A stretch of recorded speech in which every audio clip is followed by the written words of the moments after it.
All right, guys. So thanks so much for those that are on with us right now and those that are going to join in the recording later on. This webinar is sponsored by Coaching Hub. We're going to be bringing a ton of webinars to you guys with a lot of value from very many different speakers and teachers and trainers. And, today we're going to dive into finding the confident me, journey to the real person I am. And it's going to be presented by Kevin Ward and Virginie Lemay. Virginie, how do you say that last part? Lemay-Vriesde. Yeah, that I can't do that. So you're not the only one. First of all, I want to introduce, Kevin. He's currently the CEO of WKW Consulting Services. It is a coaching and consulting business. Kevin believes the key to organizational effectiveness is a servant-style leadership at all levels. He also believes in creative fellowship and is an essential part of organizational culture. Kevin has operated a small construction business, taught high school, and served as the COO of an education nonprofit overseeing large and small groups of volunteers. Virginie is a leadership development coach and helps expats and professionals in international organizations optimize their potential. She has more than 20 years experience working in a senior leadership role in big international organizations, the last one being Amazon. In addition, Virginie has been an expat for the majority of her life, has lived in 6 different countries, and speaks fluently 5 languages. Virginie also wrote a book about a serious car accident she had many years ago. The book is called My Revenge on Life and can be found on Amazon. So my name is Anton. I'm the CEO of Coaching Hub, guys. I'm not going to give you my bio because I'm not important. I'm just here to facilitate these wonderful folks. And, what we're about at Coaching Hub is just delivering a la carte services, but really giving people the best bang for their buck. And webinars is just one of the things that we do. And leadership is the Kevin side of things. He's going to be our leadership category. He is our leadership category lead. And communication is going to be Virginie's side. She's our communication category lead. And from here, they're all yours. Great. Thanks, Anton. So hi, everybody. So let's start straight into the theme of confidence. And does any of these sound familiar? Feelings of fear. Have you ever felt like you were afraid of doing something? Fear of failing? I know myself, especially when I was a student in taking exams, I was always afraid of failing, of not passing my exams or having bad grades. So I'm sure some of you can resonate with that. Yes, and Virginie, feelings of anxiety. I know early on when I would go to present or train or teach, get really, really anxious to get in front of people or to deal with someone on a challenging level and just feel unsure. How can I do it? Will I do it right? And so on. So yeah, I get the anxiety. Yeah, same feelings of insecurity. And I think it's especially for women there. How often do we think, do I look good? Am I dressed properly? How is my hair? And is my makeup all right? And not being sure of how we are or are we going to stand out. So feeling insecure is often something that we are doing, I think. Yes, and then I think back to the times when I've been a new hire and first, second day on the job, going, uh-oh, am I really able to handle this? Why was I hired? Have I really got what it takes to do this? And just struggling through with, again, those feelings of questions and doubt. Yeah, and same as you, Kevin, myself, when I started to work at Amazon, there are lots of very, very smart people working there. And I remember my first few months, I was feeling so stupid. I was thinking, oh my God, I'm never going to make it. I'm so silly. Like you said, why was I hired here? I'm never going to be able to catch up with everybody. So I know what you mean. Yes, and I think we all struggle with the I'm not good enough. It comes out in different ways, different times, especially when we're faced with a challenge of, I just don't have what it takes. My value is not there. Why would anyone listen? A lot of different emotions in and around that. Absolutely. And the same, I've been a training manager and I've done lots of presentation and training. And sometimes I was thinking, what if I forget to say something? We have all these little voice in our head. And Kevin, I know you can fully relate with me, trying to remember all the things we have to say, or even when you're presenting something to your leadership team, thinking, yeah, but what if I forget to give that piece of information? So something as well we're all struggling with, I think. Definitely, definitely. And I have told people that when I send out ask questions or whatever, sometimes I say, well, I'm just going to play dumb. And what I usually follow up with is, and I'm good at it. And so the struggling with feeling like I'm inadequate or stupid, it's just a challenge we all face. And still, you know, it's not just past tense. Even today, there are moments and given situations where I really think, boy, I'm going to blow this because I'm really not up to it. Very true. Guys, as people that are listening in, if you guys have any questions during any slide, feel free to type it into Q&A, and Kevin and Virginie can go ahead and dive deeper into any one of them. And I forgot to mention in the beginning, if you guys stick around to the end, there is a gift that these guys want to give to you with some resources and some discounts. So take a look at the end. We'll give you guys the links. Thank you, Anton. So following all these feelings that we may have, I'd like to mention one of Mark Twain's quotes, who says there are only two types of speakers in the world, the nervous and the liars. And as I said, whether you're presenting, giving some training, or being in front of your leadership team, we have all felt nervous. And as Kevin said, as we all still feel nervous at some point. So, but guess what? Guess what? You are not alone. We have all been in this situation. And actually, I think, Kevin, you have a story to tell us, right? Yes. Recently, I was thinking about an episode that goes back to an early job situation, and my struggle with my own confidence, or what I came to realize was a lack of confidence. And so I had a situation with a coworker that brought this to a head. At work, this coworker and I couldn't get into a room more than about 5 minutes, and within that time, we are into debating, arguing, or something. And I think what really brought it to my attention, and maybe even kind of started forcing the issue a bit for us from a work standpoint, is our supervisor came to us at one point laughing at us and said, you realize that some of the times y'all are arguing and debating, but you agree. And so at that point, you kind of go, oh, this is crazy. And my thought at that point early on was, well, if he would just get with the program, everything would be great. And just own up that I'm right and he's wrong. We can move on, and we're not having this anymore. And then through various circumstances, as well as some people around me and all, I came to realize that my coworker was not the problem, that it was me.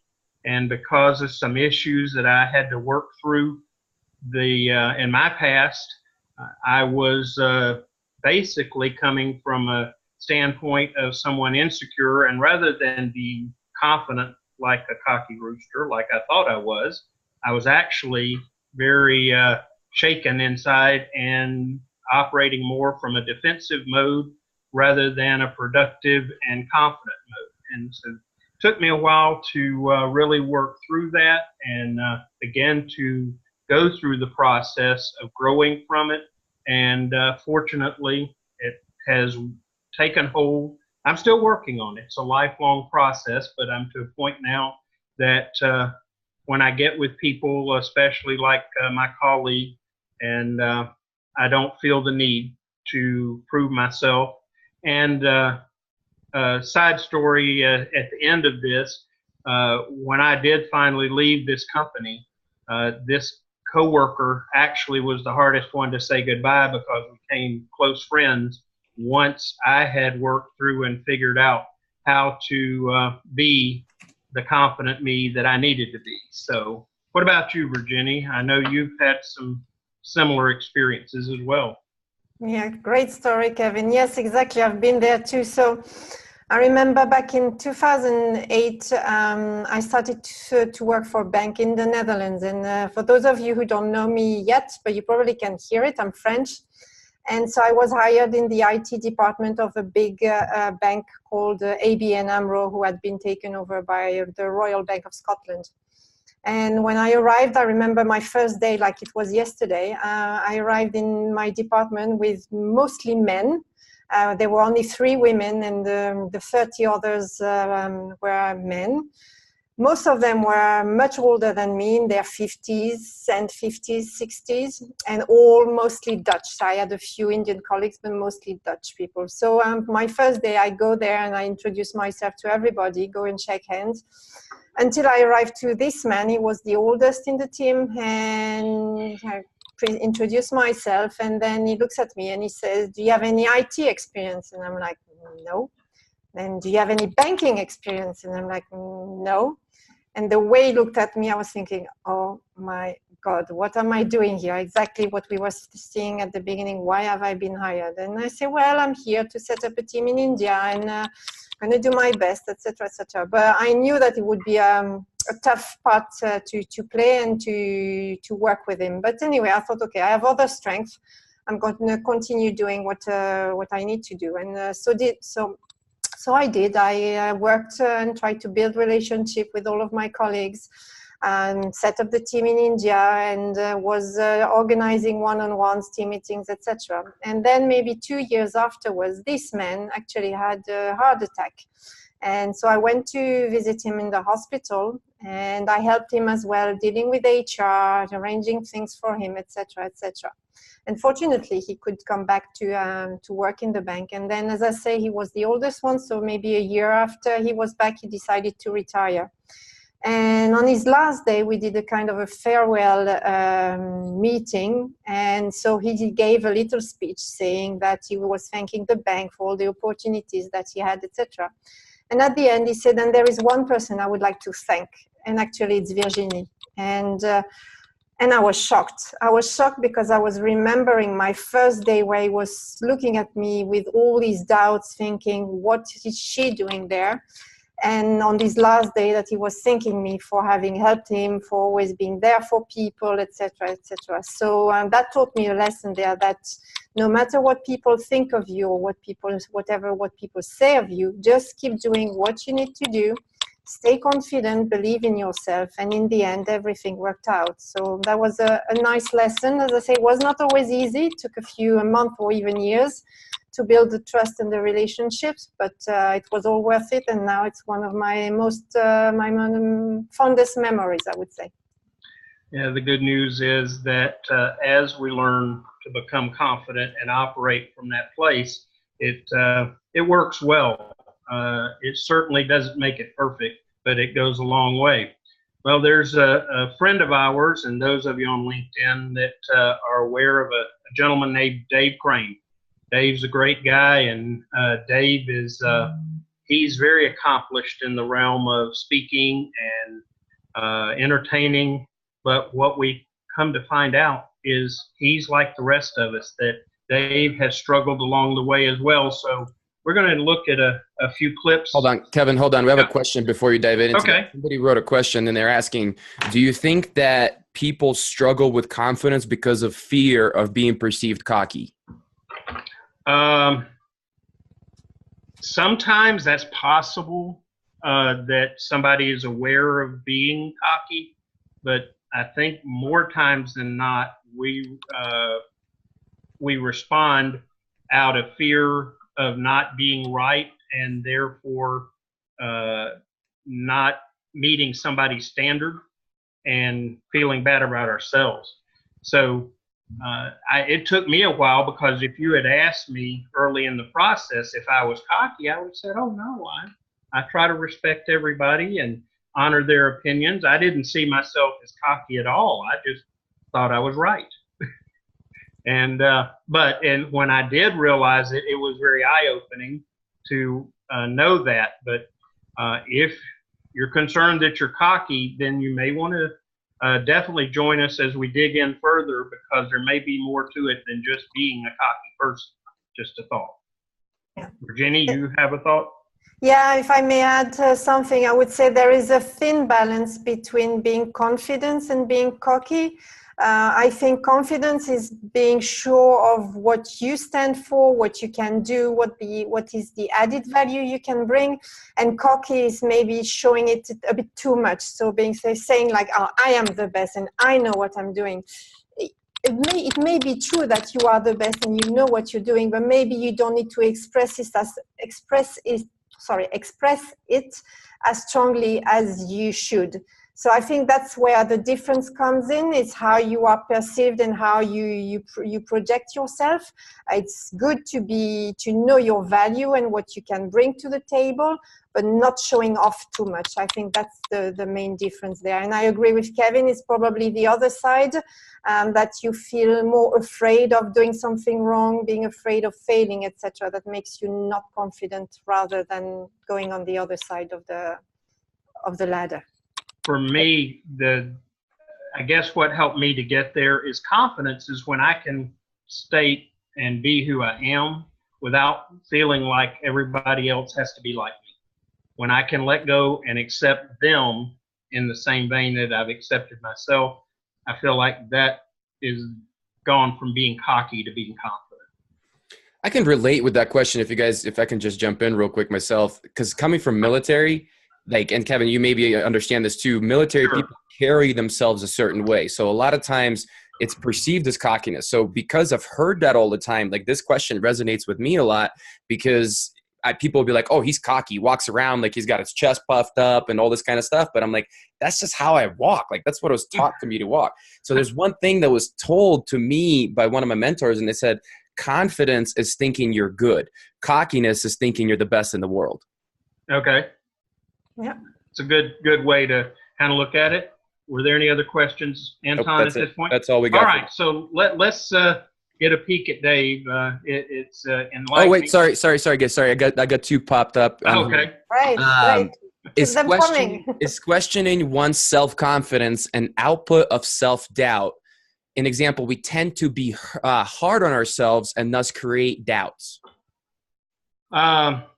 Sometimes that's true, that we have doubts that are unfounded, that shouldn't be there. We're getting outside messages that create those doubts. Sometimes we have doubts because there's something we need to learn. And so to strive to be without doubts, I think, is unrealistic. The difference is they shouldn't control us. What do you think, Virginie? Yeah, so I would say we are our worst enemies. When we get feedback, we can hear 9 positive things and 1 thing where we need to improve. And somehow we all will focus on that one thing that we need to improve. And that's where I think the self-doubt comes. And again, like thinking, oh, I'm not good enough. I forgot to say this or that. And we really need just to acknowledge that it's fine to have one thing to improve or to work on, because we all have to improve in some areas of our life. But we also need to acknowledge and be more conscious of, okay, yes, I have this area to improve, but there are all these other things that I've done well and that I'm good at. So it's our then internal voice as well that we need to listen to, but not let it control us. Yes, it's okay to have things to improve. Nobody's perfect. We all, as I say, we all have areas to improve. But it's really putting some effort in thinking, okay, yes, fair enough, that was great feedback. Now I know what to work on. But I also have these great strengths, and I know I'm very good in these areas. So this takes practice, because obviously we all have our ups and downs, and sometimes that one little thing is going to bother us for quite some time. But by doing that, by practicing it more and more, then you will accept it, you will acknowledge it, and then you will refocus on the positive. At least that's what I'm trying to do and keep on doing as well. We got one more here. How do you project confidence when boss tries to hold you down? How do you push through? Oh, so if I Go for it, Virginie. I'm going to answer that one. So that's a tough one as well, and I've been in this situation as well, where my manager was actually undermining me, and it was really bothering me. And as I say, it was often in my mind. I was thinking, what am I doing wrong? What should I do, etc. And at some point I thought, okay, I need to speak to him. So I went to speak to my manager, and I told him, I said, well, listen, you may not realize it, but this is what I've seen, this is how I feel, and I just wanted you to make you aware of it, because this is really bothering me. And actually he told me, he said, oh my God, but that was not my intention, Virginie. No, you're good, and this and that, and I'm sorry.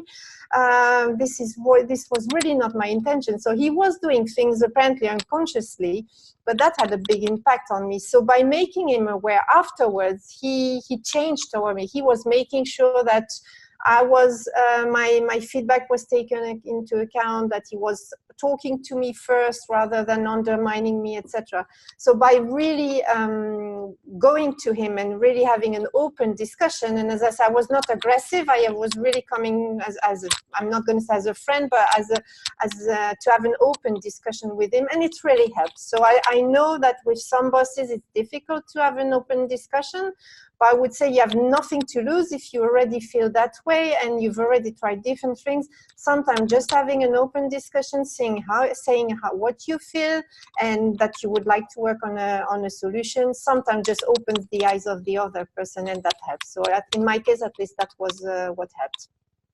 Kevin? I've had situations where a boss or a supervisor made it difficult, and my first stop is always to check, is there something I need to find out here? Check the mirror first. And then if I determine, hey, I'm doing what I should, I'm doing it well, I had on occasion had to take the attitude of, I'll just outlast them. I'll do what I need to do the right thing, and outlast them. And, or, hey, worst case scenario, they can fire me. And if they do, I probably don't need to be there. But in the meantime, in the occasions I think about, I outlasted them. And in the meantime, it just helped me grow stronger. So try to keep it in perspective. Communication is good. Definitely to make sure first that it's not a misunderstanding. So yeah. Excellent. All right. Anton, was there any others at this point? Okay, so let's look at our friend Dave. Dave's a great guy, and enjoy him. So just look and listen for a moment.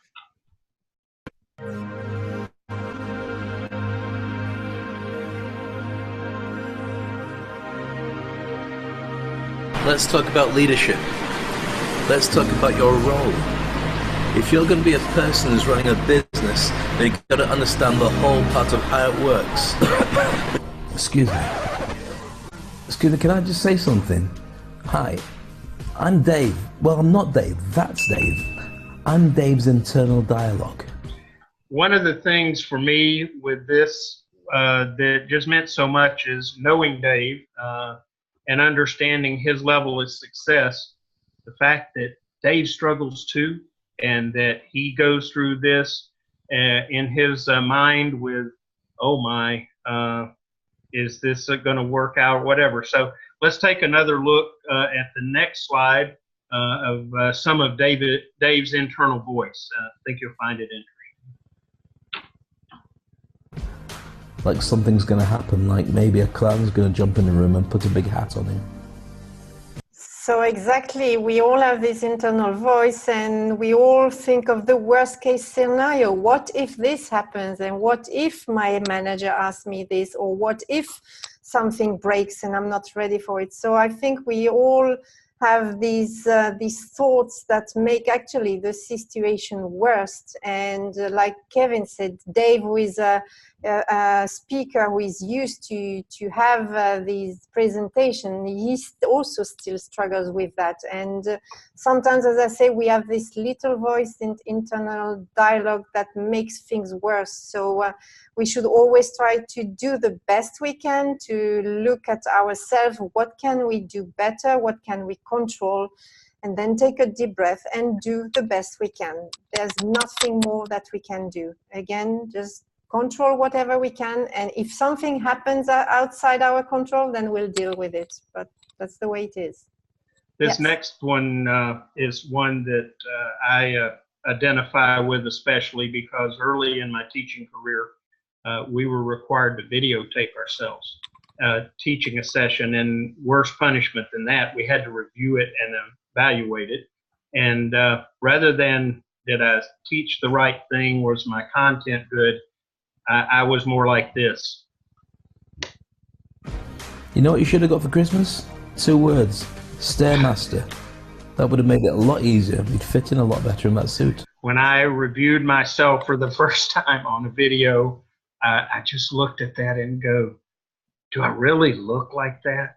And struggled a lot with it. And in particular, I laugh at myself even now that one of my first thoughts on it was my posture.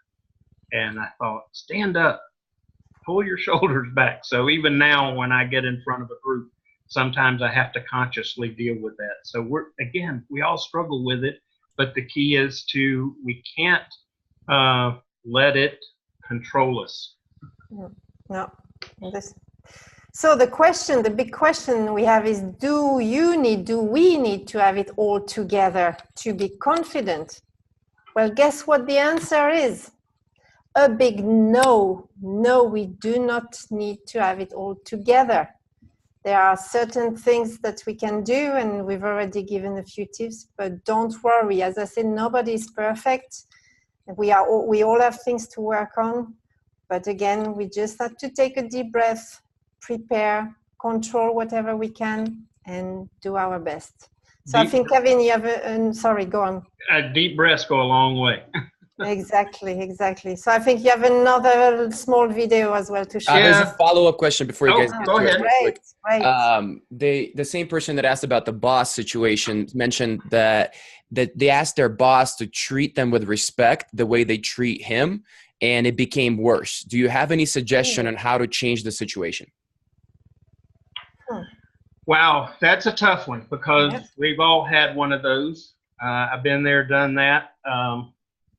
The big thing is part of what we look for in asking for respect sometimes is validation.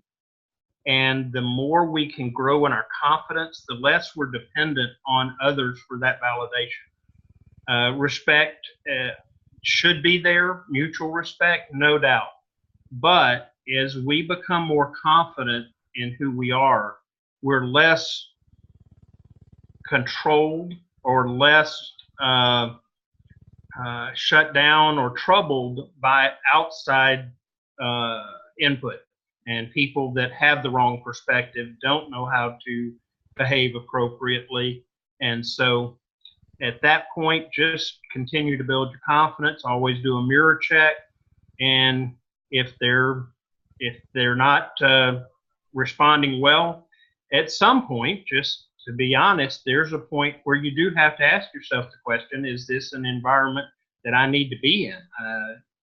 And the nice thing is, as you gain confidence, losing a job, changing roles, doing whatever, it becomes less of a, shall I say, a dragon or a monster.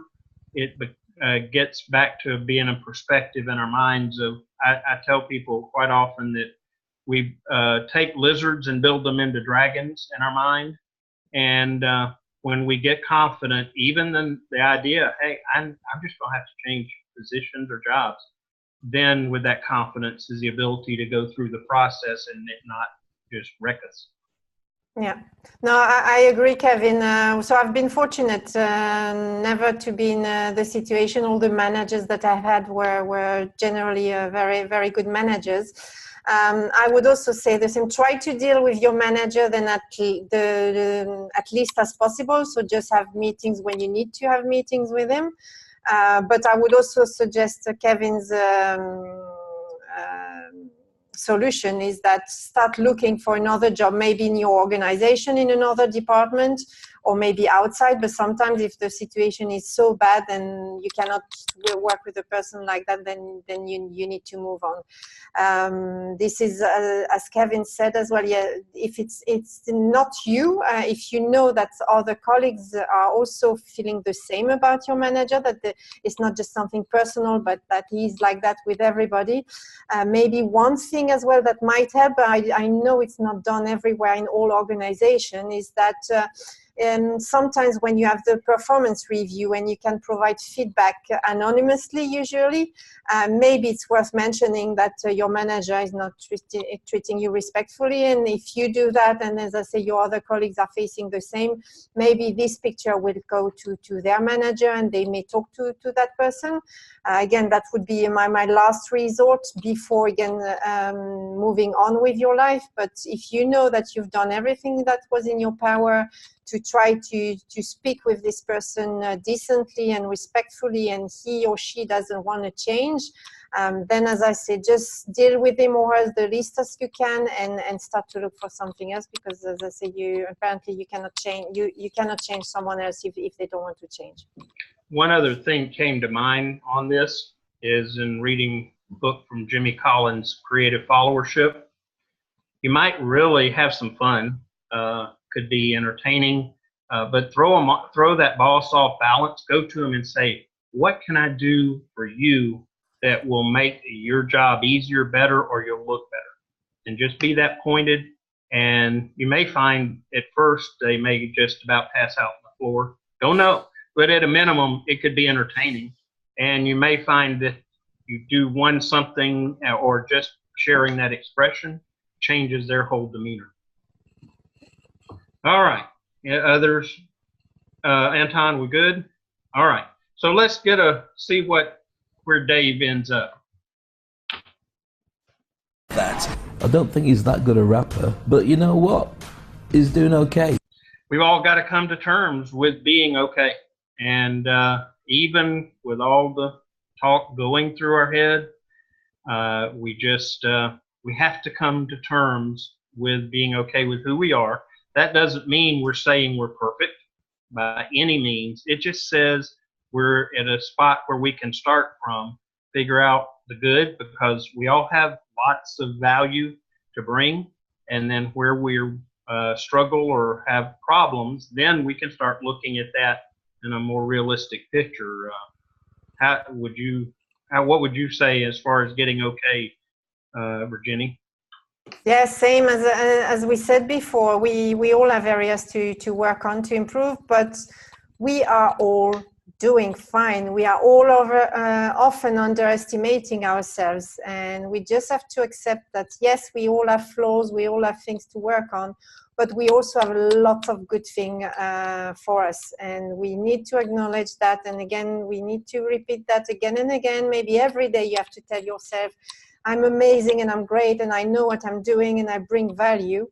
And it's okay to have everything not figured out. It's okay to have things to work on. And that's the only way we become better with ourselves. But we just have to acknowledge it, that we are doing fine just as is, and we are doing the best we can.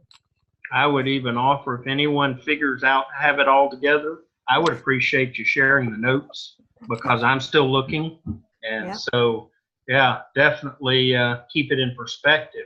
So let's just go back and let's talk through a little about some of the things we've talked about, and things like feelings of fear. It's there. What I would suggest, don't expect that to disappear. Expect that you'll have a basis to deal with the fear. Talk about courage. Courage is not fearlessness. Courage is the character to move through it in spite of the fear. So what about anxiety? Virginie, thoughts there? Yeah, as I say, sometimes we're just making things worse on ourselves. We're thinking of the worst case scenario. Well, actually, we shouldn't think that way. We just have to look at what is the real situation and what can I do to control what I can. And again, be prepared. Just do, as I say, do the best you can, prepare yourself, and then say that it's okay if something go wrong, I will deal with it then. But there's no point of worrying of what may or may not happen, because we don't know what we don't know. So just focus on the now and try to say, okay, I'm going to do this. I'm just going to control whatever I can, and the rest I will deal with it if it happens. And often, as I say, we are our worst enemy, because things that we imagine do not happen actually. Yeah. Anton, it looks like maybe some questions have popped up, and uh-oh, Anton, we're not hearing you. We cannot hear you. Sorry, guys. The first one is, how is confidence related to resiliency? Well, resiliency, in my mind, is being able to endure and get through. And if you don't have confidence, you give up. All of this stuff will overwhelm you. So if you build the confidence, then that helps to endure and work through the other things. It helps you become resilient. I think back in my construction days, anyone that knows construction knows one of the challenges of building things is stairs. It's a very technically complicated process. And I finally got to a point of confidence in what I was doing, that I had a situation come up and I was dreading it. And was not going to be resilient. I was going to put it off on someone else, say find somebody else. And then by having some confidence, I've done things like this before. I have figured out things like this before. I can get through this one too. Then it helped me to become resilient in that situation, and it carries over to others. Your thoughts, Virginie? Yeah, I was thinking, it's to me, it's a circle. The more confident you become, the more resilient you become. Yeah. And because when you become more resilient, you also become more confident. So to me, they work in tandem. It takes practice. Obviously, it doesn't happen overnight, but by having the courage to take actions, to go over your fear, then, as I say, you become more confident and therefore more resilient. Okay. Was there a second one, Anton? We got another question. Life is a journey of acceptance. How do you let go of judgment of yourself and others? So for me, that's a great question as well. It's still work in progress, because, as I said, sometimes someone will say something that really, really hurt you. But again, I know deep down that what I'm doing, I'm standing for it. I know that I'm doing the right thing for myself and for others. And I also know there will always be people who will complain, who will have something to say. I could do the perfect presentation, or I could do the perfect workshop or whatever, and even though we know it's never perfect. But I could have the best ever, and there was still somebody who will say, well, I don't like how she dressed, or I don't like the words she used, or whatever. So you really have to block the noise and think of, okay, I've done my best. I know that I'm good at what I'm doing. I know that I've put so much effort. I've prepared myself, etc. And I know I'm doing the right thing. And if people are not happy with it, then okay, too bad. Some people are not happy, but some people will be happy. And again, we have to focus on the positive. And the same for myself. When I look back after I have done a presentation, I'm thinking, oh, I forgot something, or I should have said this instead of that. But again, we have to learn to be less self-critical and accept our flaws, and also recognize our strengths. And like Kevin, I'm the same. It's work in progress. I'm not there yet where I want to be, but it's continuous improvement. And the more I do it, the better I become at it. But again, as I say, we all have our ups and downs. And sometimes these negative thoughts are there, but it's really being mindful and being aware of, yes, they are there, but no, I'm focusing on the positive. I decide to take control of my thoughts, and I'm going to choose to focus on the positive. And as I say, focus as well on the positive of thoughts of people, of what they've said, and not really being disturbed by some of the negative comments that we may get. Kevin? I go to an old-fashioned concept here. It's called forgiveness. You know, we've gotten away from it a lot. And because forgiveness requires vulnerability, one, that we've been hurt, to that we may need forgiveness, because quite often if someone else has done us wrong, we've probably had a part in it as well. But forgive others, and if we've done wrong, ask forgiveness and forgive ourselves. The third part is the one we quite often miss. We ask forgiveness, and even when people give us forgiveness, sometimes we don't forgive ourselves. And that's what gets us stuck, keeps us from being able to move forward. I kind of liken it to having chains to the past, emotional chains to the past. So.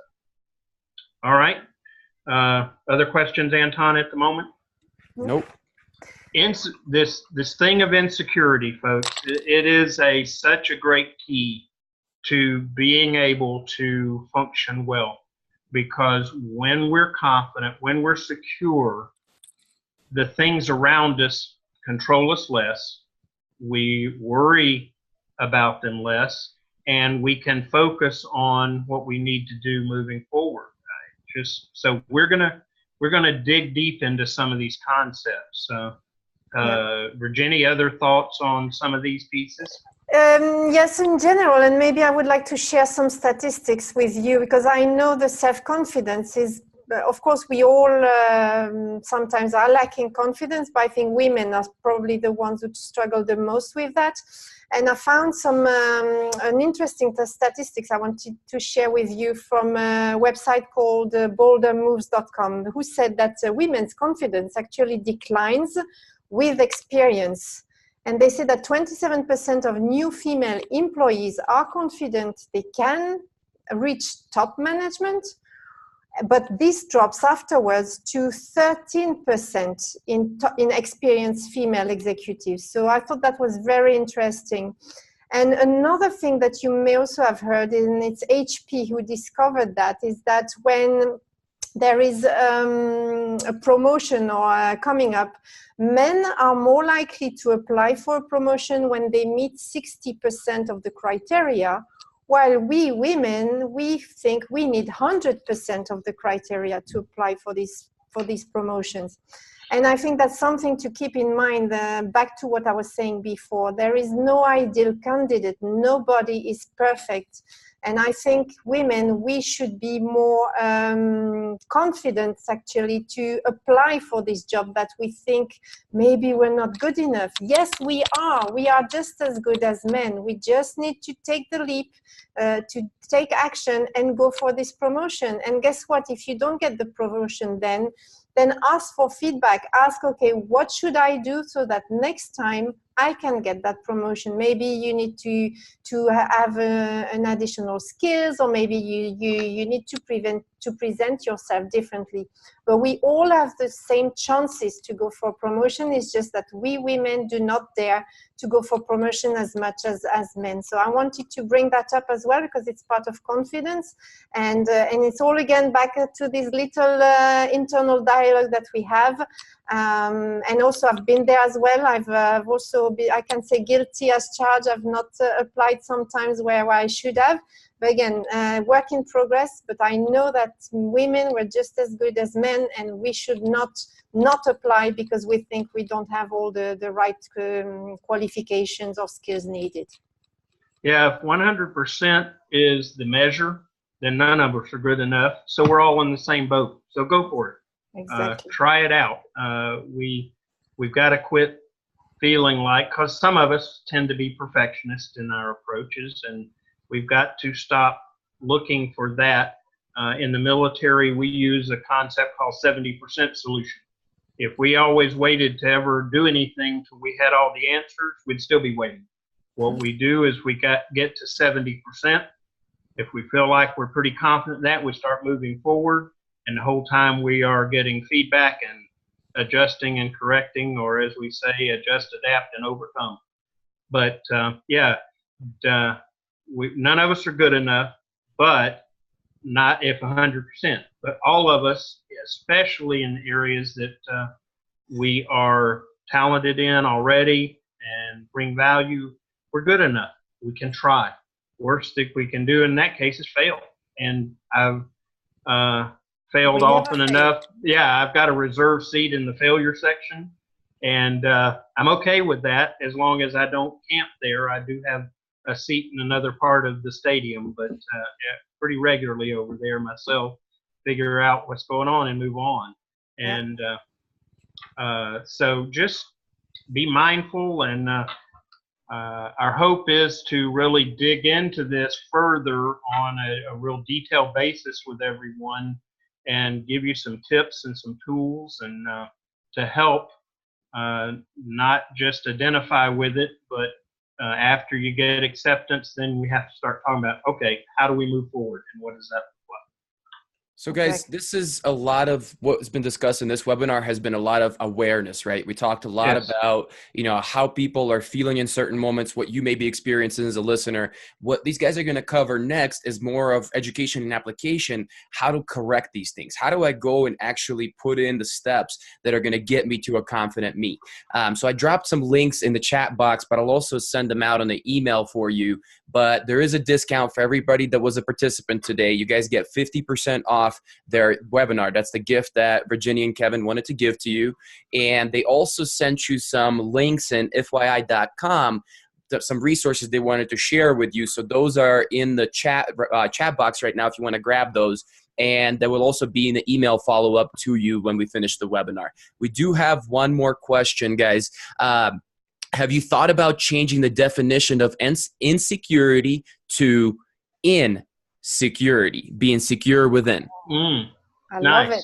Yeah, that's nice. Yes, it's interesting to consider because so many of our words, especially when we attach connotations, can just really cause us to struggle. So that's a good one. Like, some people have taken impossible and changed it to I'm possible. Certainly doesn't hurt to have that and keep it in front of us. That's a great point. Exactly. I was thinking of the exact same quote, Kevin, from Audrey Hepburn. Nothing is impossible, but I'm possible. Yeah, no, it's a great one. The insecurity. I don't know who said it, but thank you very much. I may reuse it. That's right. Some of the best knowledge I have, I got from other people, and I'm okay with that. I don't originate too much of what I have. And so, yeah, I'm going to borrow that one. Yeah, brilliant. Well, it looks like that's all the questions that we have. If anybody has any last minute ones, feel free to type them in as we wrap up. Kevin, Virginie, guys, this has been awesome. And thank you so much for bringing this to, all the listeners and all the people that are going to get the recording.